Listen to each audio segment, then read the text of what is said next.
படேகா, படேகி, படேங்கே, படேங்கி இதை பற்றி காமெண்ட் செக்ஷனில் கேட்டிருந்தீங்க. அங்கே ஃபுல்லாக எக்ஸ்பிளைன் பண்ண முடியல, அதனால தான் இந்த வீடியோ. கா, கே, கீயில் முடியறது எல்லாமே ஃப்யூச்சர் டென்ஸை தான் குறிக்கும். பட் இந்த வீடியோவில் நம்ம பட் அப்படிங்கிற பாஸ்ட் டென்ஸ் ஃபார்ம்ஸும் பார்க்கலாம். ஸ்கிப் பண்ணாமல் வீடியோவை கடைசி வரைக்கும் பாருங்கள், ஏன்னா ஒவ்வொரு சாப்டரும் முடியும் போது உங்களுக்காக கொஷினர் காத்துட்ருக்குது. வணக்கம், நமஸ்கார், welcome back to my channel. என் பேர் உமா. படேகா, படேகி, படேங்கே, படேங்கி. நான் சொன்ன மாதிரி இது ஃப்யூச்சர் டென்ஸில் தான் நம்ம யூஸ் பண்ணுறோம். என்ன சூழ்நிலையில் யூஸ் பண்ணுறோம் அப்படின்னு பார்த்தீங்கன்னா, ஒரு செயல் நம்ம கட்டாயம் செஞ்சாகணும், இந்த சூழ்நிலை நெருக்கடி காரணமாக அதை செய்தே ஆகணும் அப்படின்னு சொல்கிறதுக்காக நம்ம இந்த படேகா, படேகியெல்லாம் யூஸ் பண்ணுவோம். இப்போது இந்த படேகாங்கிறத நீங்கள் படுனா கூட கன்ஃபியூஸ் பண்ணக்கூடாது. படுனான்னா படிக்கிறது, இந்த படேகா செய்தாகணும். இப்போ படுனாவோட இந்த எல்லா ஃபார்ம்ஸையும் நம்ம எப்படி யூஸ் பண்ணணும் ஃப்யூச்சர் டென்ஸில் அப்படின்னு பார்த்தீங்கன்னா, சென்டென்ஸோட ஃபார்மேட் இதுதான். சப்ஜெக்டு, அது கூட கோ வரும், சப்ஜெக்ட் ப்ளஸ் கோ. அப்புறம் நம்ம வேர்ப் யூஸ் பண்ணும்போது அது நான், நே, நீ, அதாவது நவுன் ஃபார்மில் இருக்கணும். நான், நே, நீ வேர்ப் கூட இருக்கணும். அதுக்கப்புறம் அந்த படேகா, படேகி அல்லது படேங்கே. இது எப்படின்னா, இந்த படேகா, படேகி, படேங்கே சப்ஜெக்ட் மேலே டிபெண்ட் கிடையாது. நீங்கள் சப்ஜெக்ட் என்ன, ஆனா பெண்ணா அப்படிங்கிறத நீங்கள் பார்க்க வேண்டியதில்லை. ஆனால் அந்த செயல் வேர்ப் என்ன ஜெண்டரில் இருக்குது, ஒருமையா பன்மையா, இதை பார்த்து தான் நீங்கள் படேகாவா, படேகியா, படேங்கே அல்லது படேங்கி அப்படின்னு நீங்கள் யூஸ் பண்ணுறது தெரிஞ்சுக்குவீங்க. இப்போ சென்டென்சஸ் மூலமாக நம்ம இதை புரிஞ்சுக்க பார்க்கலாம். ஃபர்ஸ்ட் சென்டென்ஸ் பாருங்கள். நான் வீட்டுக்கு போக வேண்டும் அப்படின்னு சொல்கிறதுக்கு முझे घर जाना पड़ेगा. நான் வீட்டுக்கு போய் ஆகணும் அப்படிங்கிற அர்த்தத்தில் தான் நம்ம இதை சொல்லணும். முझे எனக்கு, घर வீடு, जाना पड़ेगा அப்படின்னா போகணும். இப்போ ஜானானா போகிறது, जाना पड़ेगा போயே ஆகணும் அப்படிங்கிற கட்டாயத்தில் நம்ம சொல்கிறோம். முझे அப்படிங்கிறது முஜ் கோ, கோ வரலியன்னு நீங்கள் நினைக்க வேண்டாம். இந்த முझेங்கிறது முஜ்கோ. மே கூட கோ சேர்த்துனா முझे அப்படின்னு தான் நம்ம சொல்லுவோம். மே கோ, ஓ மேரே கோ, முஜ்கோ அப்படின்னு சொல்லாமல் முझे அப்படின்னு சொன்னிங்கன்னா தான் அது ஸ்டாண்டர்ட் ஹிந்தியாக இருக்கும். முझे எனக்கு, கர்னா வீடு, ஜானா படேகா போய் ஆகணும். கர்ங்கிறது ஆண்பால் வார்த்தை, அதனால் கர் ஜானா அப்படின்னு தான் வரும். வினைச்சொல் கூட நான் வர்றது. ஜானான்னு ஆண்பால் வார்த்தை இருக்கிறதுனால கர் ஜானா, அதனால் இது ஆண்பால் செயலாக இருக்கிறதுனால படேகா. முझे घर जाना पड़ेगा. அடுத்தது பாருங்கள், அதே மாதிரி ஒரு சென்டென்ஸ். நான் வீட்டுக்கு கட்டாயம் போக வேண்டும் அப்படின்னு சொல்கிறதுக்கு நீங்கள் मुझे घर जाना ही पड़ेगा. मुझे எனக்கு, घर வீடு, ஜானா படேகா அப்படின்னு நம்ம பார்த்தோம் லாஸ்ட் சென்டென்ஸில். போய் ஆகணும் அப்படின்னு சொல்கிறதுக்கு, கட்டாயம் போய் ஆகணும் அப்படின்னு சொல்கிறதுக்கு ஜானா ஹீ படேகா. இன்னும் கொஞ்சம் ஸ்ட்ரெஸ் பண்ணி சொல்கிறதுக்கு இந்த ஹீ நீங்கள் யூஸ் பண்ணிக்கலாம். मुझे घर जाना ही पड़ेगा. ராம் வேலை செய்தே ஆக வேண்டும். ராம் கோ காம் கர்னா படேகா. ராம் ஒரு ஆணோட பேர், ராம் கோ சப்ஜெக்ட் கூட கோ சேர்த்திட்டோம். காம்னா வேலை, கர்னானா செய்யறது. இப்போ காம்ங்கிறது ஆண்பால் வார்த்தை, வேலை, அதனால் காம் கர்னா அப்படின்னு நம்ம யூஸ் பண்ணுறோம். கர்னியோ கர்னேயோ அப்படி யூஸ் பண்ணுறது கிடையாது. காம் கர்னா. இப்போ செயலும் ஆண்பாலாக இருக்குது, காம் கர்னா, அதனால் படேகா. ராம்கோ காம் கர்னா படேகா.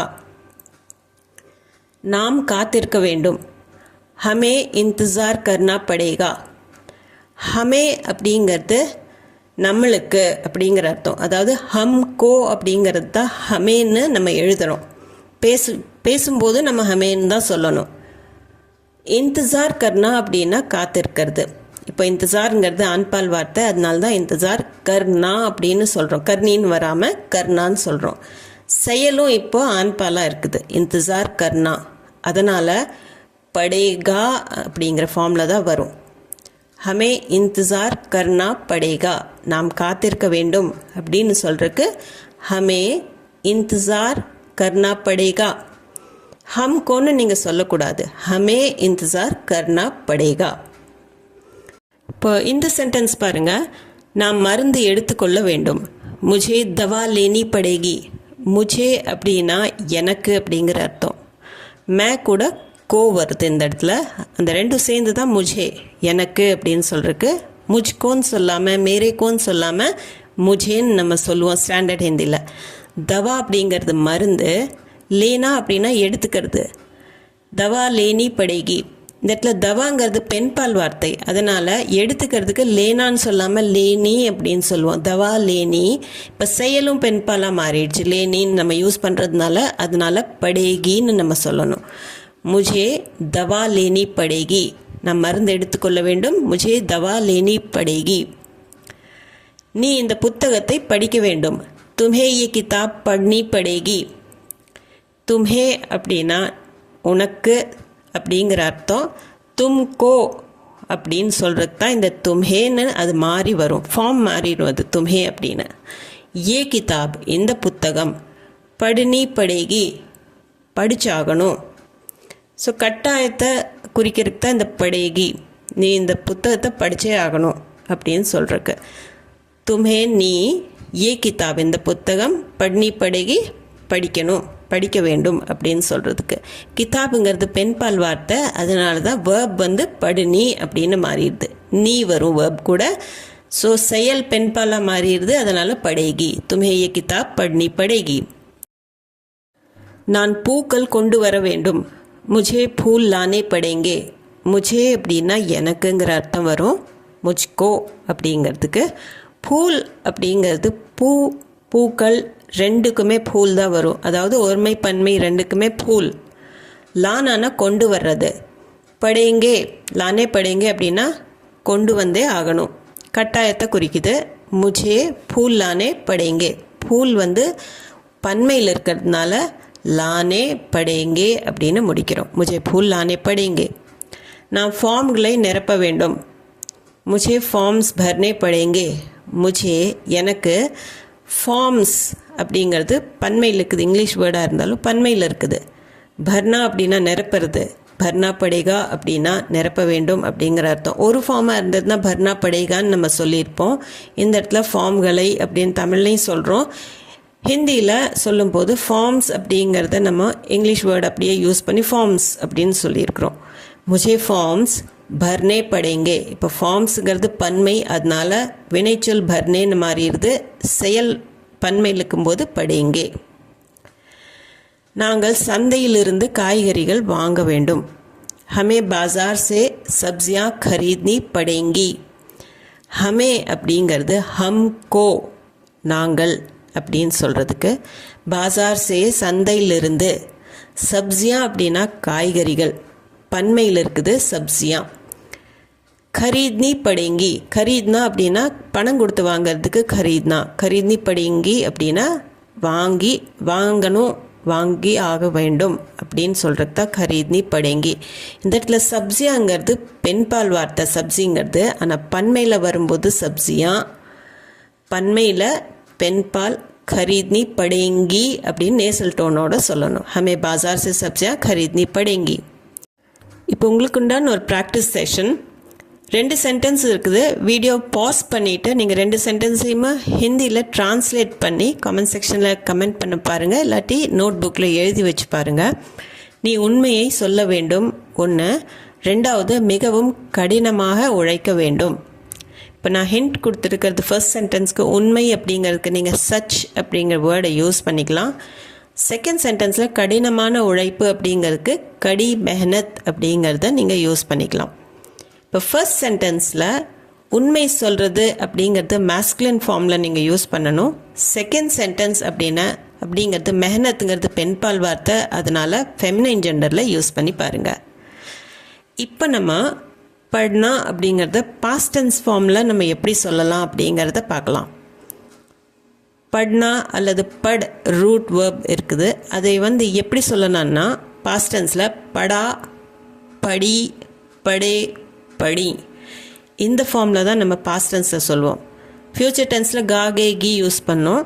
பாஸ்ட் டென்ஸில் படா, படி, படே, படி. இப்போ சென்டென்சஸ் பார்த்திங்கன்னா உங்களுக்கு புரியும். நான் பேனாவை தர வேண்டியதாயிடுச்சு அப்படின்னு சொல்கிறதுக்கு முझे பென் தேனா படா. இப்போ இது பாஸ்ட் டென்ஸில் இருக்குது.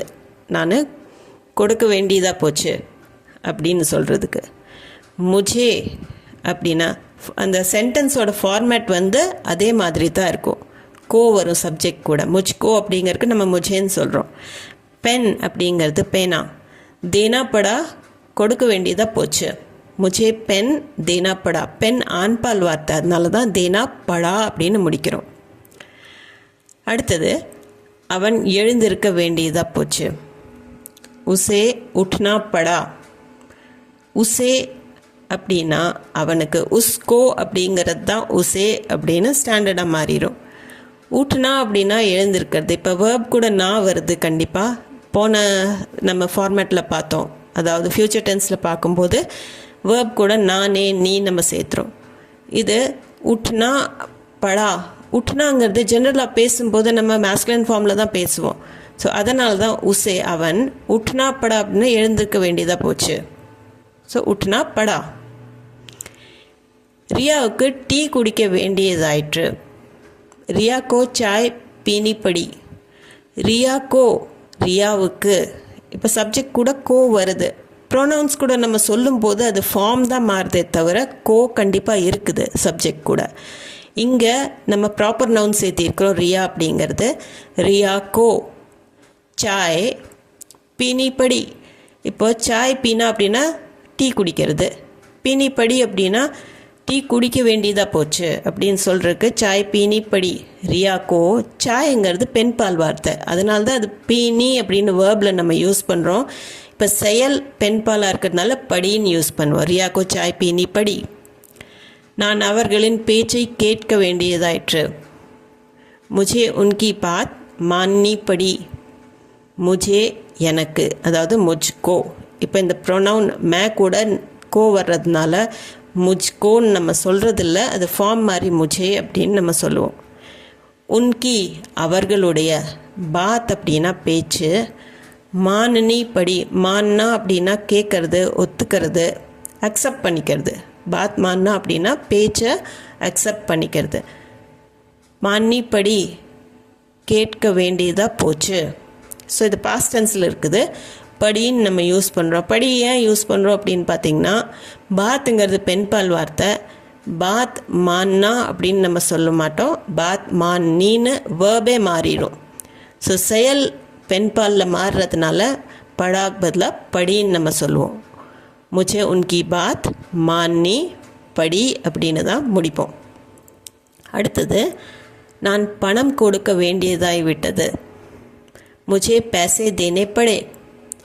முझेனா எனக்கு, அதாவது முझको. पैसे பணம், இது பன்மையில் இருக்குது. पैसे पैसाன்னு இல்லாமல் पैसे. ஆண்பால் பன்மை ஏல தான் முடியும். पैसे देने पड़े. देना கொடுக்கறது. देने पड़े கொடுக்க வேண்டியதாக போச்சு. मुझे पैसे देने पड़े. இப்போது இது பன்மையில் இருக்கிறதுனால தேனாங்கிறது தேனேன்னு மாறிடுச்சு. அதே மாதிரி படே. मुझे पैसे देने पड़े. கீதாவுக்கு பாத்திரங்கள் கழுவ வேண்டியதாக போச்சு. கீதாக்கோ பர்த்தன் தோனே படே. கீதாக்கோ கீதாவுக்கு. பர்த்தன் அப்படிங்கிறது ஒருமை பன்மை ரெண்டுக்குமே பர்த்தன் தான். பாத்திரங்கள் பாத்திரம் ரெண்டுக்குமே பர்த்தன் தான் நம்ம யூஸ் பண்ணுவோம். தோனா அப்படின்னா கழுவுறது. தோனே படே அப்படின்னா கழுவ வேண்டியதாக போச்சு, அந்த கட்டாயம் ஏற்பட்டுடுச்சு அப்படின்னு சொல்கிறதுக்கு கீதா கோ பர்த்தன் தோனே படே. பர்த்தன் பன்மையில் நம்ம இங்கே யூஸ் பண்ணுறதுனால தோனே படே அப்படின்னு ஏல தான் முடிப்போம். அடுத்தது நான் 2 கடிதங்கள் அனுப்ப வேண்டியதாக போச்சு. मुझे 2 चिट्ठियाँ भेजनी पड़ी. मुझे எனக்கு, मुझको அப்படிங்கிற அர்த்தம் தான் இது. ஆனால் சொல்லும்போது मुझे.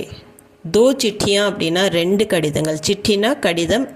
பன்மையாக இருக்கும்போது 2ங்கும்போது பன்மையில் மாறிடுது. சிட்டிங்கிறது சிட்டியா. பேஜ்னா அப்படின்னா அனுப்புறது. பேஜ்னி படி. சிட்டியாங்கிறது பெண்பால் வார்த்தை, அதனால் பேஜ்னின்னு வரும். அதே சமயம் படா படின்னு வராமல் பெண்பால் வார்த்தை பன்மையில் படின்னு வரும். ஆனால் நேசல் டோனோட படி அப்படின்னு சொல்லணும். मुझे 2 चिट्ठियाँ भेजनी पड़ी. चिट्ठियाँங்கிறது பெண்பால் பன்மையில் இருக்குது. मुझे 2 चिट्ठियाँ भेजनी पड़ी. இப்போ உங்களுக்கு உண்டான ப்ராக்டிஸ் செஷன் 2. இதில் 2 சென்டென்சஸ் இருக்குது. வீடியோ பாஸ் பண்ணிக்கோங்க. பாஸ் பண்ணிவிட்டு 2 சென்டென்சஸையுமே ஹிந்தியில் ட்ரான்ஸ்லேட் பண்ண ட்ரை பண்ணி பாருங்கள். கமெண்ட் செக்ஷன்லேயும் சொல்லுங்கள். ஃபர்ஸ்ட் சென்டென்ஸ், நான் வீட்டில் தங்க வேண்டியதாகி விட்டது. ரெண்டாவது, அவன் புத்தகத்தை படிக்க வேண்டியதாகி விட்டது. இப்போ நம்ம படாப்படின்னு பாஸ்ட் டென்ஸில் யூஸ் பண்ணோம். அதே மாதிரி இதுலேயுமே நீங்கள் அந்த படாப்படி எதில் வரும் அப்படிங்கிறத கரெக்டாக யூஸ் பண்ணி பாருங்கள். தங்கிறதுக்கு ருக்னா அப்படிங்கிறது ஃபர்ஸ்ட் சென்டென்ஸில் நீங்கள் யூஸ் பண்ணிக்கலாம். ஸோ ஃபர்ஸ்ட் சென்டென்ஸ் வந்து மேஸ்குலின் ஜெண்டரில் இருக்குது. அதுக்கு தகுந்த மாதிரி படாவா படியான்னு யூஸ் பண்ணிக்கோங்க. Second sentence feminine gender. இப்போது நம்ம படனா அப்படிங்கிறதுக்கு வேறு சில அர்த்தங்களும் இருக்குது. அதைத்தான் பார்க்க போகிறோம். இது வரைக்கும் பார்த்ததில் நம்ம ஒரு கட்டாயத்தை குறிக்கிற மாதிரியோ ஒரு பாஸ்ட் டென்ஸ்லேயும் ஃப்யூச்சர் டென்ஸ்லேயும் எப்படி அதை சொல்லலாம் அப்படிங்கிறத பார்த்தோம். இப்போ வேறு சில அர்த்தங்கள் என்னென்ன அப்படிங்கிறத பார்க்கலாம். தலையில் இடி விழும். இந்த சென்டென்ஸ் நீங்கள் பாருங்கள். இது வந்து ஒரு இடியம் தான். தலையில் இடி விழும் அப்படிங்கிறதுக்கு சர் பர் பத்தர் படேங்கே. ஸோ இங்கேயுமே படேங்கே அப்படின்னு பட் அப்படிங்கிற வேர்டை நம்ம யூஸ் பண்ணியிருக்கிறோம். சர்னா தலை, சிர் சர் ரெண்டுமே ஒன்று தான். சர்ங்கிறது பேச்சு வழக்கில் அதிகமாக யூஸ் ஆகுது. சர் பர் அப்படின்னா தலையில், தலைமேல். பத்தர் அப்படின்னா கற்கள். படேங்கே அப்படின்னா விழும் அப்படிங்கிற அர்த்தம் இந்த இடத்துல. ஸோ இது இடியம் தான். தலையில் இடி விழும் அப்படிங்கிறது. ஸோ சர் பர் பத்தர் படேங்கே. அடுத்தது, என் வீடு கோவிலுக்கு அருகில் இருக்கும். மேரா கர் மந்திர் கே பாஸ் படேகா. மேரா கர் அப்படின்னா என்னுடைய வீடு. மந்திர்னா கோயில். மந்திர் கே பாஸ் அப்படின்னா கோயிலுக்கு அருகில், பக்கத்தில். பாஸ்னா பக்கத்தில். படேகா அப்படின்னா அங்கே அமைக்கப்பட்டிருக்குது, அங்கே தான் இருக்குது. என் வீடு நீ போனால் அங்கே தான் கிடைக்கும் உனக்கு. அந்த மாதிரி அந்த அமைப்பை சொல்கிறக்காக மேரா கர் Mandir K pass படேகா.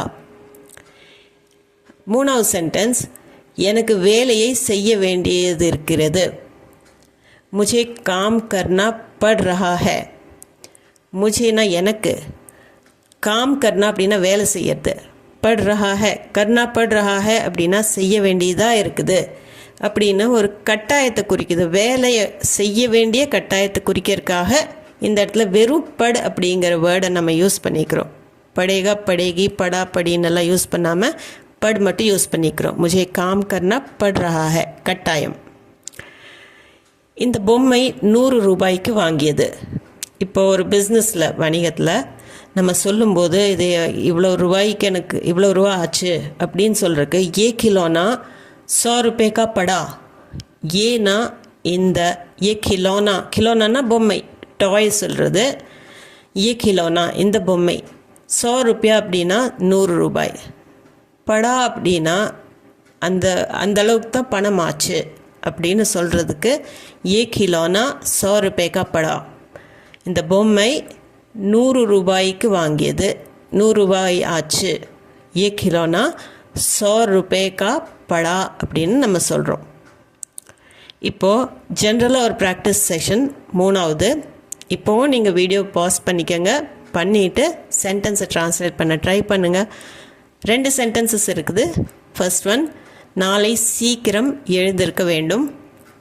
Second one, இன்னும் 2 நாட்கள் காத்திருக்க வேண்டியிருக்கும். இந்த ரெண்டையுமே எப்படி நீங்கள் சொல்லுவீங்க இந்த பட் அப்படிங்கிற வேர்டை யூஸ் பண்ணி அப்படிங்கிறத கமெண்ட் செக்ஷனில் கண்டிப்பாக சொல்லுங்கள். இதுக்கு ஒரு சின்ன ஹிண்ட் மட்டும் கொடுக்குற. செகண்ட் சென்டென்ஸ்க்கு இன்னும் 2 நாட்கள் அப்படிங்கிறதுக்கு 2 दिन और அப்படின்னு யூஸ் பண்ணிக்கோங்க. ஸோ இந்த வீடியோவில் அவ்வளவுதாங்க. உங்களுக்கு இந்த வீடியோ யூஸ்ஃபுல்லாக இருந்திருக்கும்னு நம்புகிறேன். இது சம்மந்தமான டவுட்ஸ், குவெஷன்ஸ், உங்கள் ஃபீட்பேக் எதுவாக இருந்தாலும் கமெண்ட் செக்ஷனில் கண்டிப்பாக கமெண்ட் பண்ணி சொல்லுங்கள். அது போக நம்ம சேனலுக்கு நீங்கள் புதுசாக இருந்தீங்கன்னா சேனலை மறக்காமல் சப்ஸ்கிரைப் பட்டன் அமுத்தி சப்ஸ்கிரைப் பண்ணிக்கோங்க. இந்த வீடியோ உங்களுக்கு பிடிச்சிருந்தா கண்டிப்பாக லைக் பட்டனையும் அமுத்திக்கோங்க. அது போக ஹை பாயிண்ட்ஸ் கொடுங்க. உங்கள் ஃப்ரெண்ட்ஸ் அண்ட் ஃபேமிலி சர்க்கிளில் யாராச்சும் ஹிந்தி கற்றுக்கணுன்னு இருந்ததுன்னா, அல்லது யாராச்சும் நார்த்தில் இருக்காங்க, வெளியில் இருக்காங்க, வெளிநாட்டில், இல்லை அவங்களுக்கு இன்ட்ரெஸ்ட் இருக்குது அப்படின்னாலும் அவங்களுக்கும் ஷேர் பண்ணிக்கோங்க. நான் மீண்டும் ஒரு வீடியோவில் உங்களை சந்திக்கிறேன். தேங்க்யூ ஃபார் வாட்சிங்.